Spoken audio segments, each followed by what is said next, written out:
Ladies and gentlemen, thank you for being here today. It's an honor to stand before you and share a message of peace, faith, and hope. Three things that feel more essential than ever in a world filled with uncertainty. The title of today's message is God Will Open the Right Door, So Don't Worry. How many of us have faced moments when life felt like a hallway of closed doors? We've knocked, waited, prayed, and even tried to force our way through, only to be met with silence or resistance. It's easy in those moments to feel abandoned or to question our path. But let me remind you today, God's delays are not God's denials. You see, we live in a world that teaches us to chase every opportunity, to push every boundary, to hustle until we break. But faith teaches us something radically different. Faith teaches us to wait. Faith teaches us to trust. Faith whispers, you don't need every door to open, just the right one. Too often we worry about timing. We look at others and feel behind. We measure ourselves by their progress and forget that God's plan for your life is uniquely yours. What's meant for you won't miss you, and what misses you was never meant for you. God isn't interested in rushing you. He's interested in shaping you.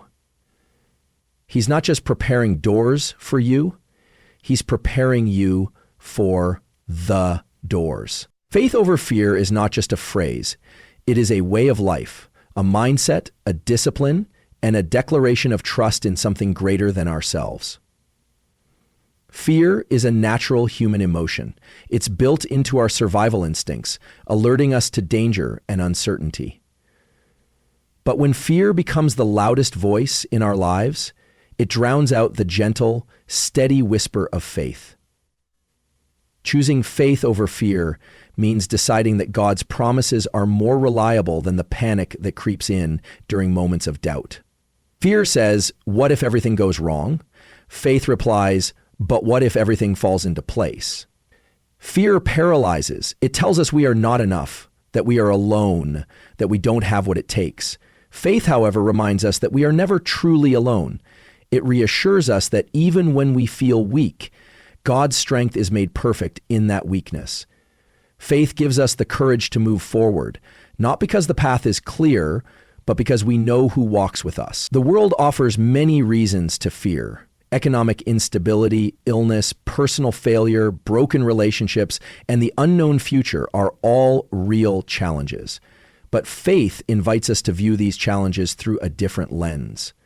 It does not deny the reality of the problem, but it denies the problem the power to control our hearts. Faith is the quiet confidence that no matter how things appear on the outside, God is still on the throne. He is still working behind the scenes, orchestrating things in our favor even when we can't see it. There will be moments when fear feels overwhelming. When the doctor's report shakes your world, when the bills pile up, when you lose the job, when the people you counted on walk away. But it is in those very moments that faith must rise. Not because it is easy, but because it is necessary. Faith does not promise a life without storms. It promises peace in the middle of them. It is what allows someone to smile through uncertainty, to keep showing up when nothing seems to change, and to believe in a better tomorrow despite today's trials. Faith over fear is also about surrender. It means letting go of the illusion of control and accepting that we may not always understand the why, but we can still trust the who. We don't need to know every step of the journey if we know the one who leads. Surrender is not weakness. It is the strongest act of trust we can make. It says, God, I don't have all the answers, but I believe you do. So I will wait. I will trust. I will move forward even if I don't see the full picture. When we choose faith over fear, we create space for peace to enter. We stop living reactively and start living intentionally. Our decisions are no longer driven by panic, but by purpose. Fear may still knock on the door, but faith teaches us not to let it take over the house. Instead of feeding fear with doubt, we feed our faith with truth.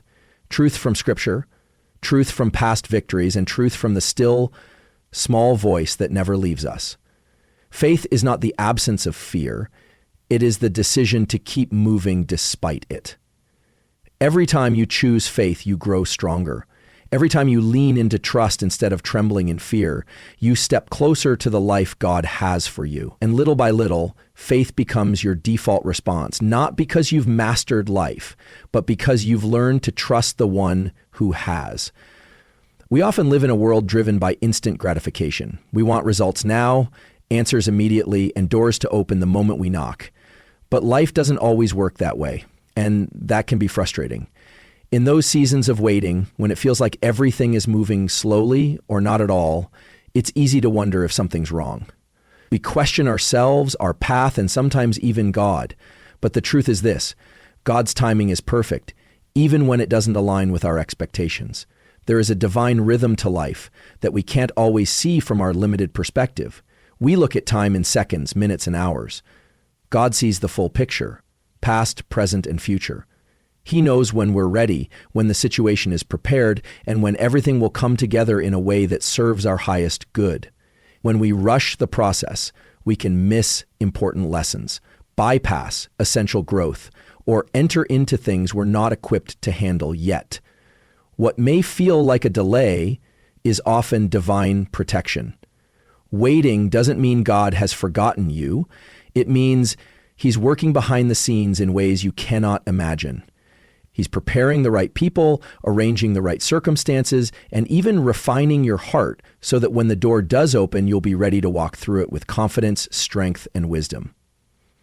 Sometimes God isn't just preparing the blessing for you, He's preparing you for the blessing. In our impatience, we can mistake silence for absence. But silence from God is often a season of development. Just as a seed must spend time in the darkness of the soil before it breaks through the surface, we too must trust that growth is happening even when we don't see immediate evidence. God doesn't operate on our deadlines. He is never late and He is never early. He is always right on time, even if we don't understand His schedule. Think back to moments in your life when things didn't go as planned, when you were forced to wait, or when what you wanted didn't happen. Now consider how many of those moments eventually made sense, even if it took months or years. Maybe a relationship didn't work out and now you see that it wasn't meant to. Maybe a job you didn't get led you to a better opportunity. Often the very things we once cried over become the very things we later thank God for. That's the beauty of His timing. It's always intentional, even when it's invisible. Trusting God's timing means surrendering our need to control. It means accepting that not everything needs to happen according to our calendar. It's about believing that He knows what He's doing, even when we don't have the answers. And that belief brings peace. It allows us to stop striving, stop stressing, and start resting in the assurance that we are not forgotten and our future is secure in His hands. It's not easy to wait, especially when we're desperate for change, clarity, or breakthrough. But in the waiting, we build patience. We develop faith. We discover strength we didn't know we had. And when the right moment comes, when God opens that door, sends that answer, or reveals that next step, it won't just feel right. It will be right.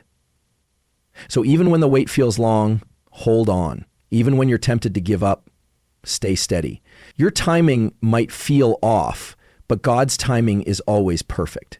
And when His timing unfolds, it will be more beautiful, more powerful, and more fulfilling than anything you could have forced on your own. Rejection is one of the most difficult experiences we face as human beings.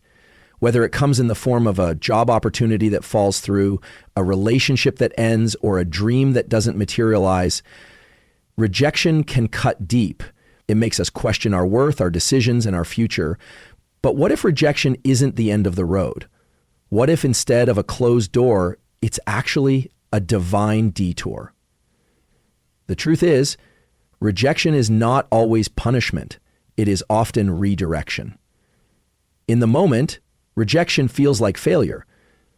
We assume something went wrong or that we missed our chance. But many times, rejection is simply life or God guiding us away from something that is not meant for us. And the minute the rejection is simply life or God guiding us away from something that is not meant for us, what we see as a setback is often a setup for something better. The pain we feel in the moment is real, but it does not mean the story is over. Sometimes we are being saved from situations that would limit us, hurt us, or hold us back from our true potential. We may not understand the reason for rejection right away. It can take time to see the full picture. But as time passes, we often look back and realize that what we thought we wanted was not what we needed. That person, opportunity, or path might have seemed ideal in the moment, but it was not aligned with our purpose. It's in those moments of reflection that we begin to see the wisdom behind the redirection. Rejection also forces us to grow. It pushes us out of our comfort zone and challenges us to rethink our path. It invites us to trust in something greater than ourselves. When we are rejected, we have two choices. We can give up, or we can press forward with renewed determination. Redirection is often where the most significant growth happens. It teaches us resilience. It sharpens our character. It deepens our faith. When one door closes, it's easy to fixate on that loss, but in doing so, we might miss the open door right beside it. The path we envision for ourselves is not always the path that leads to our purpose. Sometimes God has to say no to what we want in order to give us what we truly need. That detour may take longer, but it leads somewhere better. It leads to alignment. It leads to peace. It leads to where you're meant to be. Think of the many people who faced rejection before they found success. Writers whose books were turned down dozens of times. Entrepreneurs whose ideas were laughed at. Individuals who were told they weren't good enough. Had they given up, the world would have missed out on something beautiful. Their rejection was their redirection, and that redirection led to impact, influence, and purpose. We must stop seeing rejection as a sign that we're not worthy or capable. Instead, we should see it as divine intervention, a moment where life is saying, not here, not now, I have something better. The more we resist rejection, the more we suffer. But when we embrace it as part of our journey, we move forward with hope instead of bitterness. So if you're facing rejection today, don't lose heart. That no may be the protection you don't yet understand. That closed door may be steering you towards something more fitting for who you are and who you are becoming. Redirection isn't failure, it's favor in disguise. Trust it, walk with it, and know that something better is already being prepared for you. In a world full of options, opportunities, and open paths, it's easy to believe we need everything to work out at once. We chase multiple goals, apply for countless positions, seek validation from many people, and try to force every door open out of fear that if one doesn't open, we might miss our destiny. But the truth is, you only need one door, the right door, to open. Just one opportunity aligned with your purpose can change your entire life. We often get discouraged when we face a series of closed doors. Rejections pile up, delays stretch on, silence echoes back after effort. It's natural to feel defeated. But this mindset can shift when we realize that we don't need 10 doors or 5 or even 2. We only need one, and that one will be enough. The right opportunity at the right time in the right place will be the one that changes everything. It's easy to confuse movement with progress. Running through every door, saying yes to everything, and exhausting yourself with endless striving can feel like ambition, but it often leads to burnout and confusion. Not all open doors are meant for you. Some are distractions. Some are traps. Some are detours. That's why discernment is so important. Waiting for the right door requires patience and trust, but it also protects you from settling for something less than what you're called to. One door can lead to a job that ignites your passion and uses your gifts. One door can bring a person into your life who changes your perspective, supports your journey, and helps you grow. One door can launch a dream, birth a purpose, or spark a healing that ripples through every other area of your life. But we must be willing to stop chasing every door out of fear and instead start trusting that when it's time, the right door will open and it will not pass you by. Sometimes we miss that door because we're too distracted by the ones that didn't open. We obsess over past failures, wasted time, or missed chances and forget that what's meant for us is still ahead of us. The wrong door closing isn't the end of your journey. It's a redirection towards something better. It's not rejection, it's refinement. It clears the path so that when the right door appears, you won't hesitate or doubt. You'll be ready. Having faith in that one door also means releasing control. It's about doing your part, showing up, being consistent, staying faithful, but not trying to force what isn't meant to be. It's about letting go of desperation and clinging to hope. It's understanding that sometimes God works in silence and stillness, but he's always working. Behind the scenes, he's orchestrating connections, building foundations, and setting things in motion for your breakthrough. We often think we need everything to change in order to succeed, but transformation usually starts with one open door. That one door will feel different. It won't require you to compromise your values. It won't drain your peace. It won't confuse your purpose. It will align, it will fit, and it will feel like grace. It will not need to be forced because when it's from God, it flows. So don't lose heart when others are celebrating multiple open doors. Don't compare your chapter to someone else's highlight reel. Your path is unique, and your door will be just as unique. When the time is right, that one door will open, and you'll realize it was the only one you ever needed.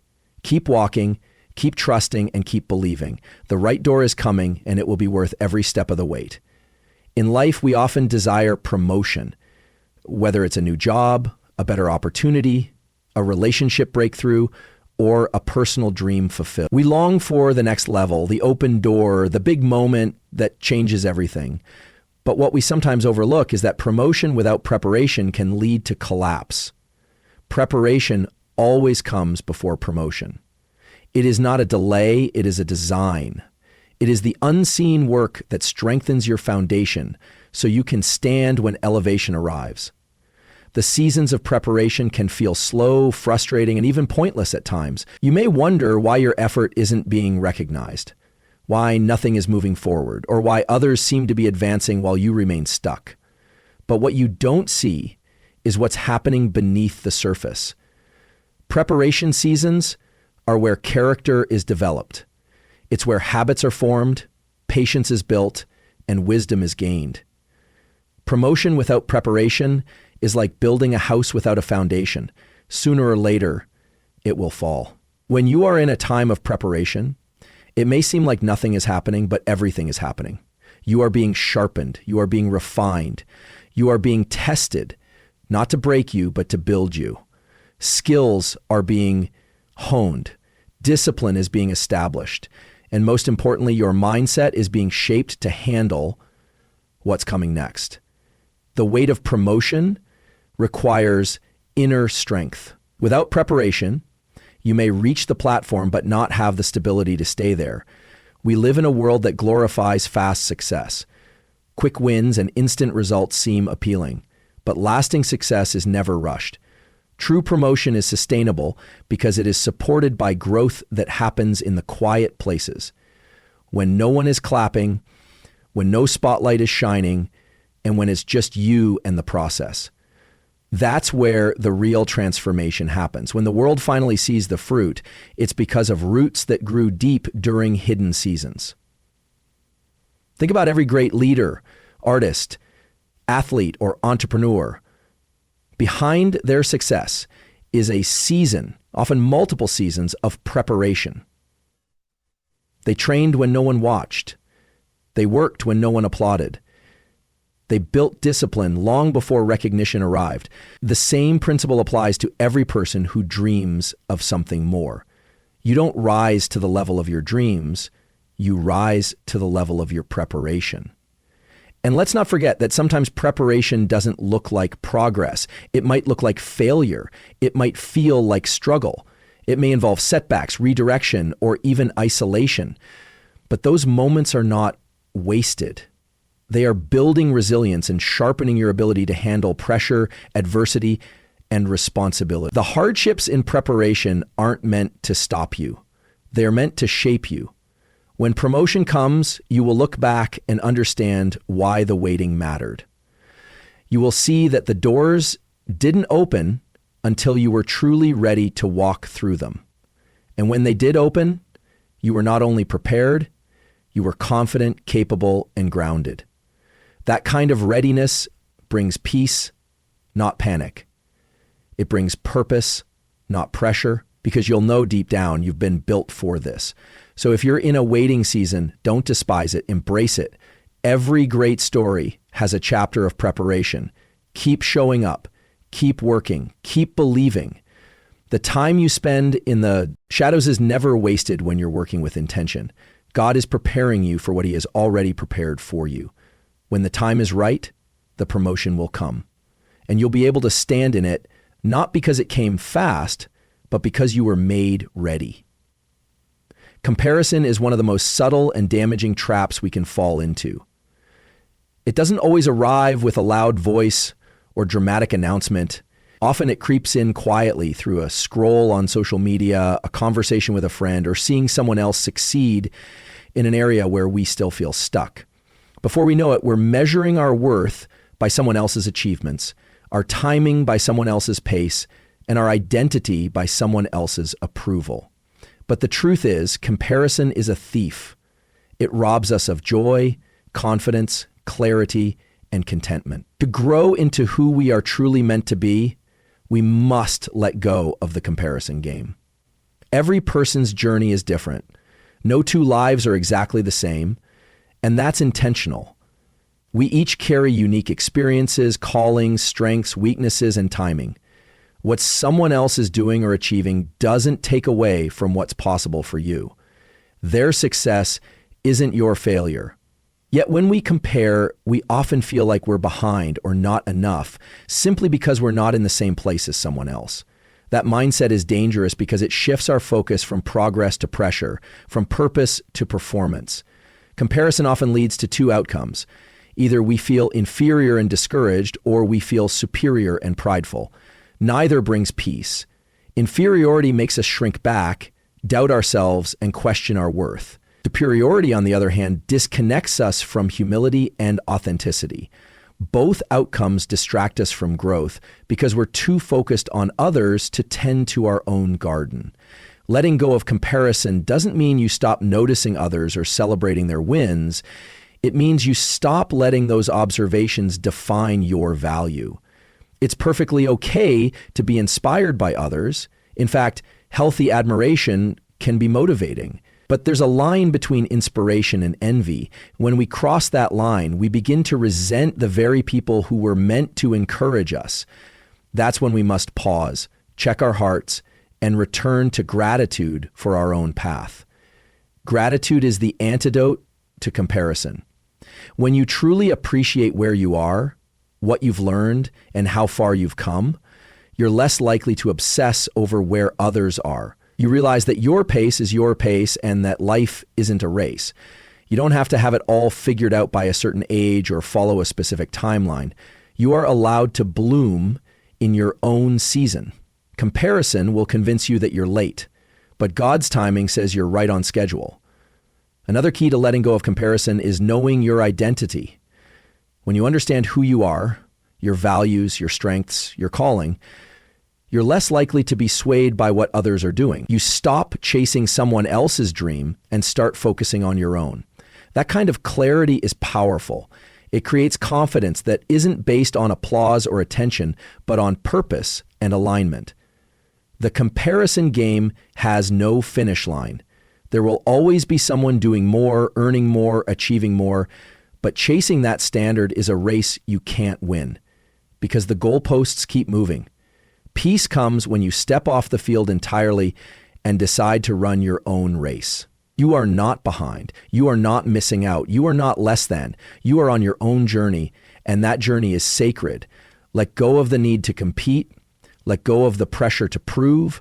You don't need to be like them. You need to be fully you.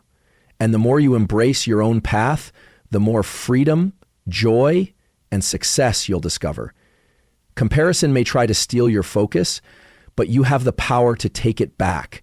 Stay in your lane, trust your timing, celebrate others, but honor your own story. Waiting is one of the hardest things we are asked to do in life. Whether we're waiting for an answered prayer, a breakthrough, healing, clarity, or direction, the silence and uncertainty can feel overwhelming. In those in-between spaces where we're no longer where we were, but not yet where we want to be, it's easy to grow anxious, discouraged, and restless. But even in the midst of the unknown, peace is possible. Peace in the waiting is not found in having all the answers. It's found in trusting the one who does. Our natural tendency is to equate waiting with inactivity or delay. But spiritually, waiting is often a time of deep growth. It's a season where patience is built, faith is stretched, and character is refined. It's where we learn to lean not on our own understanding, but on God's promises. Waiting reveals what we truly believe. When we no longer have control, do we still trust? When doors don't open, do we still believe something good is ahead?